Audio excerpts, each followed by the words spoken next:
Bonjour! Bonjour! Alors, bienvenue sur Nikki Channel. Aujourd'hui, j'ai l'immense plaisir, le privilège d'accueillir sur ce plateau la belle cousine. Alors, c'est la cousine à Godefroy. Je la laisse se présenter et puis je reprendrai la parole ensuite. C'est à toi! Merci! Moi, c'est Jessica, donc je suis une maman de 2 enfants. J'ai 2 frères également, un grand et un plus petit, qui ont, enfin plutôt le grand frère a 2 enfants, 2 petits-enfants, donc voilà, mais qui ne connaissent pas la belle famille. Voilà. Voilà. Alors aujourd'hui, comme le titre l'indique, on est là pour parler de la famille, l'importance de la famille. Pourquoi ce thème? En fait, avec Jessica, déjà, je reviens un peu sur la jeunesse, comment on s'est rencontrés vite fait. Avant ça, je la connaissais pas. Et aussi, il faut noter qu'ils avaient coupé les ponts. Ils étaient plus en contact. Donc, Godefroy ne l'avait pas revu depuis pratiquement 30 ans. Ce qui fait que je la rencontre à un repas de famille au mariage de Tata Rachel et Tonton Franck, qui certainement peut-être passeront sur cette vidéo. On le fait en coucou en passant. Et on s'est rencontrés ce jour-là, on s'est vus devant la mairie, on a parlé, le courant était tout de suite très vite passé, on a commencé à papoter, on s'est pu lâcher tout le long de la journée jusqu'à le cocktail et jusqu'à la soirée. Et j'ai dit après à Godefroy que mais ta cousine était très sympa, son mari aussi, ça coulait tout de suite. Et après on s'est revus, on s'est beaucoup fréquentés et là actuellement on est en vacances chez eux dans le sud de la France toujours, Et j'ai parlé de la famille la première fois avec elle. On a développé et une fois encore on s'est vu à un autre repas de famille, on a parlé. Et encore au téléphone on a reparlé, c'est un sujet qui revient naturellement. Et là tout à l'heure, le matin, je suis allée aux toilettes et donc la porte, sur le dos de la porte, il y a un gros post-it qui est marqué « La famille, on est toujours là l'un pour l'autre. On s'aime, on passe des moments de qualité ensemble. » En fait, ça rappelle l'importance de la famille et ce qui est attendu. Je me dis, en fait, c'est un point qui tient beaucoup à cœur à Jessica et c'est pas anodin. Même pas par les actes, par les paroles, mais aussi par les actes. Je me suis dit, mais ça te dit qu'on tourne une vidéo là-dessus parce que c'est un sujet très pertinent qui revient beaucoup. La famille. Et quand on parle de la famille, on va s'attarder sur la famille nucléaire qui est tout simplement le père, la mère, les frères et sœurs. On va pas s'attarder sur, voilà, on va pas aller trop loin. Et ce qui m'interpelle, c'est pourquoi. La question que je veux poser à Jessica, c'est pourquoi la famille te tient autant à cœur? Moi, je dirais que la famille est quelque chose de très très important et qu'il faut essayer par le moindre geste de foncer, de y aller. On connaît peu ou on connaît pas assez la famille. Essayer de garder toujours ces liens, en fait, toujours ces liens d'avoir une famille unie, on va dire.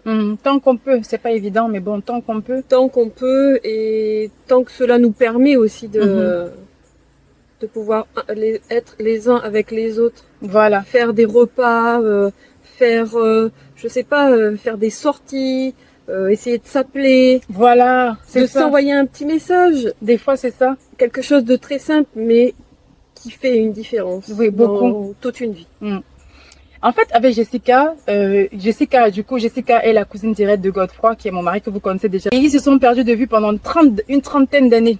Parce que c'est ce qu'elle expliquait la dernière fois qu'elle a vu Godefroy, c'était quand il avait 2 ans. C'est ça, non? Oui. Plus vite fait, est-ce que tu peux expliquer les raisons? Parce que quand même, vous êtes en France, vous êtes tous en France. Oui, on est tous en France. Les raisons qui ont été très dures, c'est parce que les parents se sont déchirés, on va dire, côté paternel. Et du coup, à chaque fois, on était un petit peu coupés justement des cousins, tout le temps un petit peu coupés. Et on s'est retrouvés qu'à un moment donné, tout ça en fait se déchire, mais quelque part, quelques années plus tard, on veut quand même retrouver ses cousins. Voilà. Retrouver toute cette famille qui n'est plus là, où on ne sait pas où elle est partout dans la France. Donc, on est un petit peu à la recherche, quoi. Voilà, et il le faut. Mais qu'est-ce qui se passe?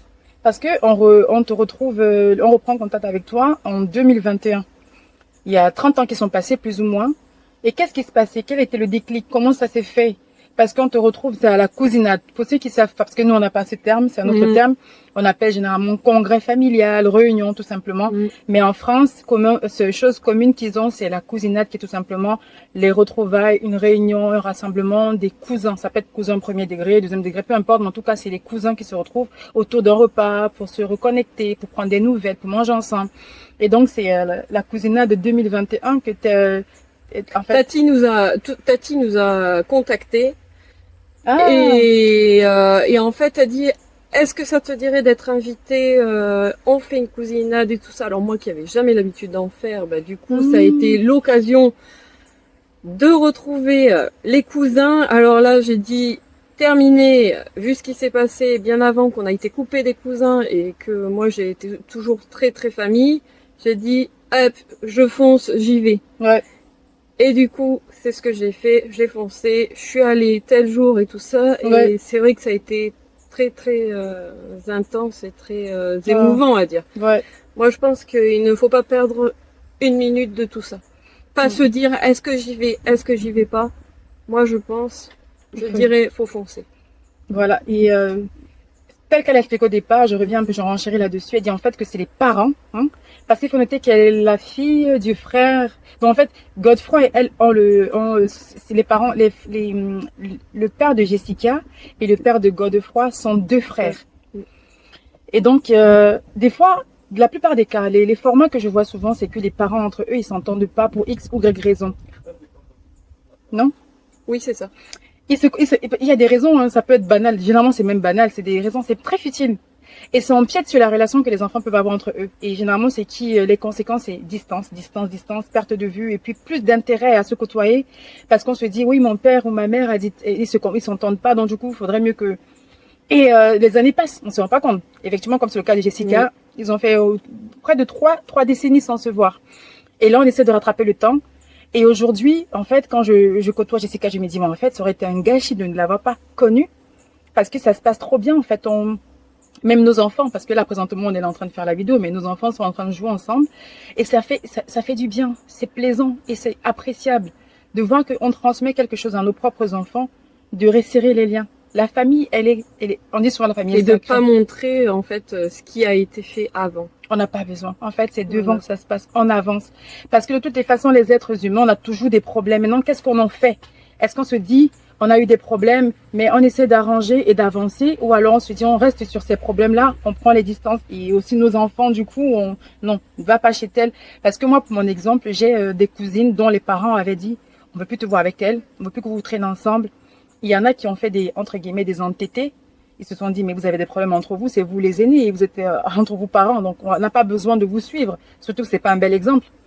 Il y a des cas où, si c'est des cas de maltraitance, de menaces de mort, de violence, on peut comprendre que la distance est la solution. Mais quand c'est des disputes classiques ou alors des mésententes, des incompréhensions, c'est monnaie courante entre, je veux dire, avec tout le monde, hein, l'être humain est comme ça. Il faut toujours trouver un terrain d'entente et calmer le jeu et d'essayer de mieux comprendre l'autre et de pouvoir toutes les façons de trouver toujours un moyen de se retrouver. Donc quand je rencontre Jessica au départ, je suis tellement choquée. Je dis waouh, elle est très sympa, elle est simple, elle est accessible et tout. Et Godefroy me dit ouais, tu sais, je la connaissais même pas comme ça. Normal, ils se sont séparés quand c'était encore très très petit. Et là on est chez eux. Et demain, je vois bien nos enfants toujours garder ce contact-là et on va faire tout pour. On va faire tout pour, parce qu'effectivement, on ne peut pas commettre les mêmes erreurs que les parents. C'est ça. Voilà. Et Jessica, en fait, il y a une chose qui s'est passée. Il y a un événement marquant sur lequel je voudrais qu'on revienne. Évidemment, on a eu à parler de ça. Hein, c'est pourquoi je l'amène sur ma chaîne, parce qu'on a développé ce thème à plusieurs reprises. Quand je parle avec Jessica, ce point revient toujours sans faire exprès. Elle a cette sainte colère-là, elle a cette hargne-là, elle a cette envie, cette motivation et détermination de rappeler tant qu'elle peut. La famille est importante. Gardons les liens, c'est un moment de qualité tant qu'on peut. Et effectivement, elle m'en a parlé, elle m'a dit, en fait, des fois, quand tu as le départ de quelqu'un, d'un proche, ça te remet la pendule à l'heure, tu as un déclic, tu comprends les choses autrement. Mais il y a des personnes, même quand ils perdent quelqu'un de proche, non, c'est pas pour autant qu'ils changent. On va dire que ça fait voir la vie différemment. Voilà. Donc du coup, je laisse Jessica peut-être développer ce point-là, effectivement, parce qu'elle a, par rapport à ce qu'elle a vécu, c'est qu'elle vit toujours, hein. J'aimerais juste te laisser la parole, comme ça, Ouais. développer ce point-là. En fait, ma maman est décédée il y a 1 an de ça, et en fait, elle, c'était pas très très proche avec ses frères et sœurs. Mm. Et on s'est retrouvé que ses frères et sœurs se sont rapprochés. En fait, ma maman est décédée d'un cancer au niveau du cerveau. Et l'année dernière, Mhm. on s'est retrouvé que, du jour au lendemain, on a appris que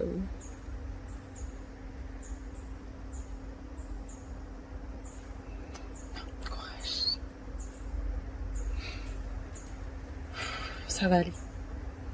Il faut savoir que Jessica, c'est encore un sujet qui est sensible. On en a parlé plusieurs fois et soyez-en sûrs, on a eu le temps vraiment de discuter. Elle m'a dit oui, elle veut témoigner. Elle veut parler de ça parce que c'est un sujet. Il y a beaucoup de personnes comme elle. Hein. Elle veut juste vous sensibiliser parce que c'est pas évident. Déjà beaucoup de courage. Merci beaucoup d'accepter de témoigner et de parler de ce sujet qui sera toujours sensible. Et je voudrais juste saluer son courage et sa bravoure. Et je te laisse parler, mais en tout cas, prends tout ton temps. On est là. Ouais. Voilà. Ouais, donc du coup, en fait, on a su du jour au lendemain qu'elle allait décéder. Oui. Et en fait, ça nous fait vachement réaliser qu'à un moment donné, il faut essayer de tous rester unis et de pas se dire il y a eu ça ou ça dans la famille. Mm-mm. Et de plutôt aller contre ça. Et essayer justement de profiter de tous ces moments qu'on n'a pas eu auparavant.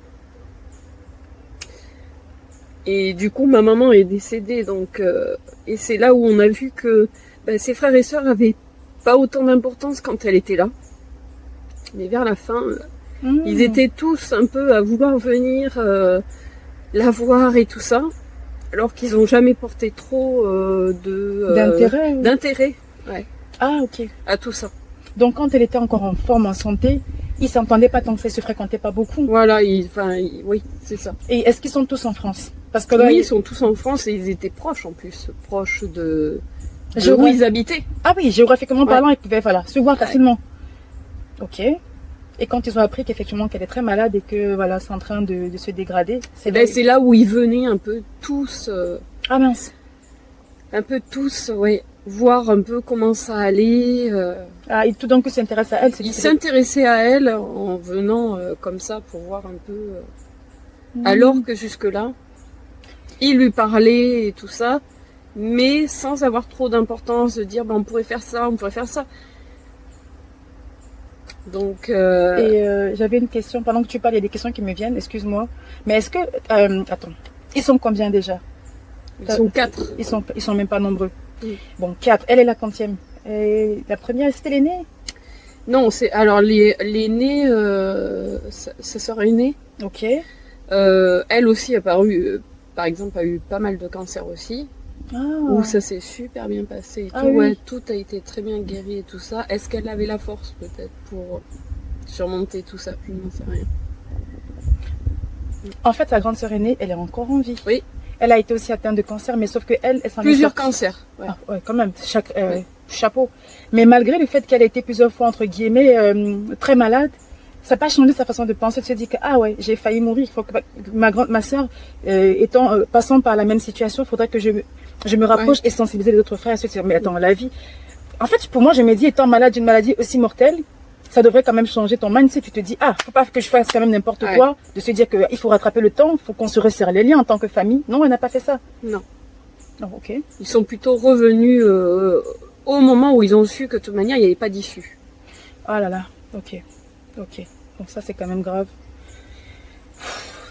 Bon, c'est un peu ça qui revient, c'est le fait d'attendre toujours la dernière minute. Ou alors des fois, dans leur cas, on va dire entre guillemets, ça s'est plutôt plus ou moins bien passé. Mais il y a des cas encore pires où il n'y a pas le temps de profiter de ces moments de qualité et que la personne meurt, la personne n'est plus là.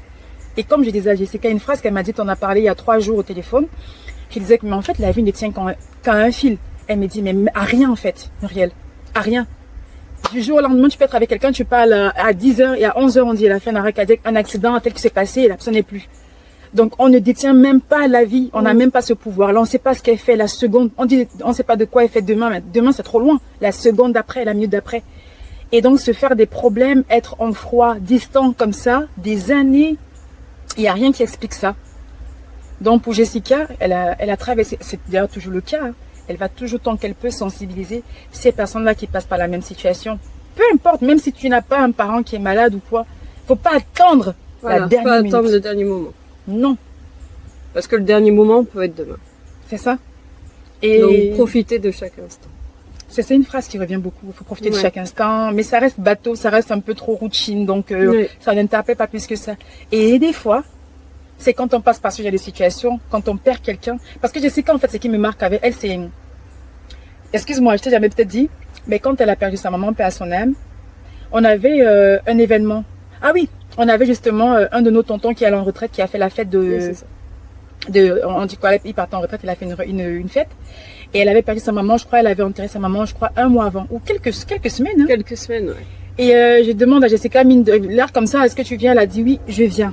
Elle a répondu de façon, ça m'a trop interpellée. J'ai même dit à Godefroy que waouh, Jessica, tellement de maturité dans ce qu'elle dit, de profondeur, comment elle prend la situation.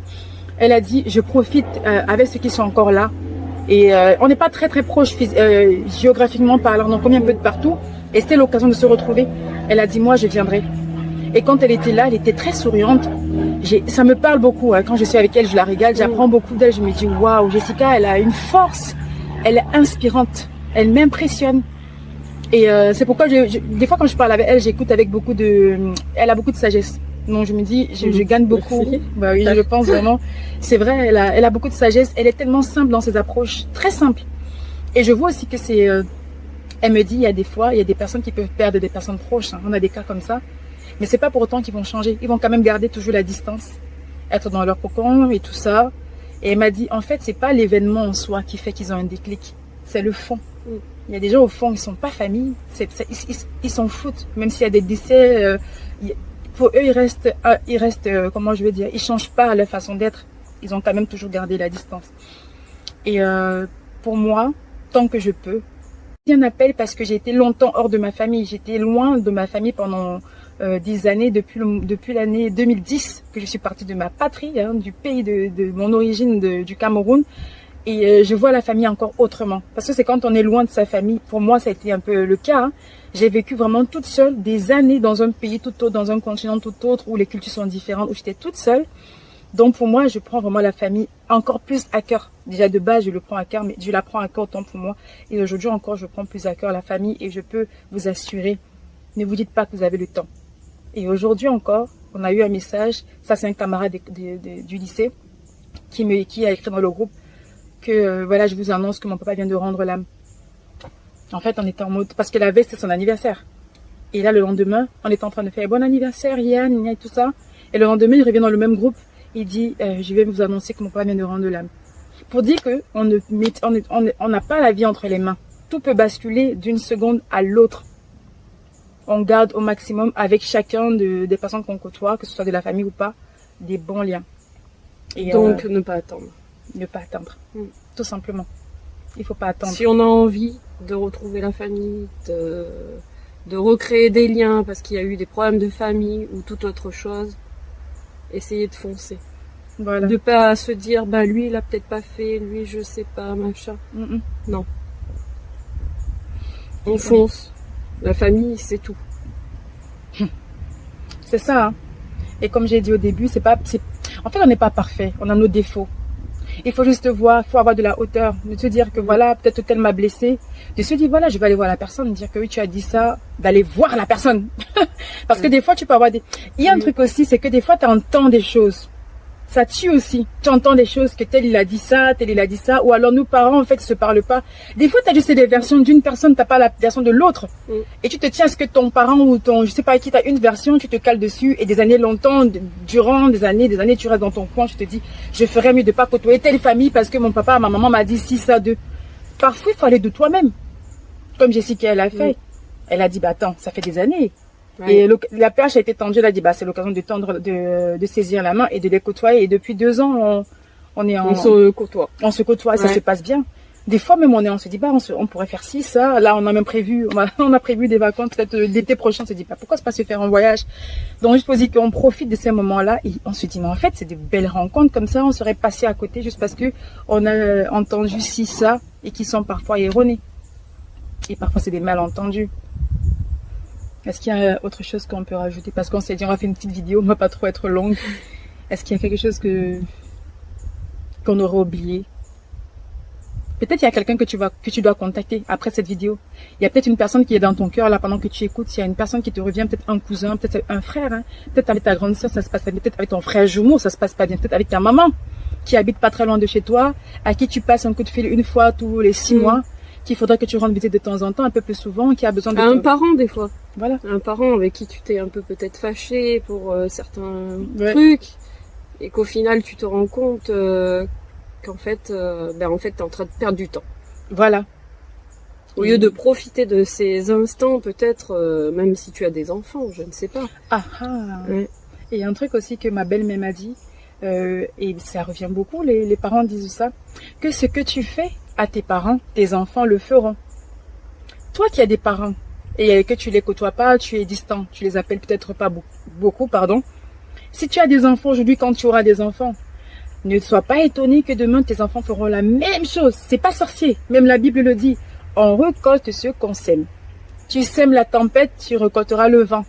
C'est-à-dire c'est un adage, c'est comme ça. On peut pas faire autrement. Comme ça, c'est comme ça que c'est fait. Donc prends la peine d'aller voir ta soeur, d'aller voir ton frère, de contacter ton père, par exemple avec qui tu es en froid. Contacte-le, appelle-le, fais un message audio. Ou alors tu peux commencer peut-être par faire un petit message écrit. Bonjour papa, comment tu vas? Il y a une histoire pour clôturer. Un jeune homme, ici en France toujours, une histoire que j'ai vécue de près. Hein. Évidemment, c'est un anonyme. Alors un jeune homme qui était en froid avec son papa parce qu'il s'était disputé pour une histoire de boisson. Vraiment, c'est toujours des petites choses. Hein.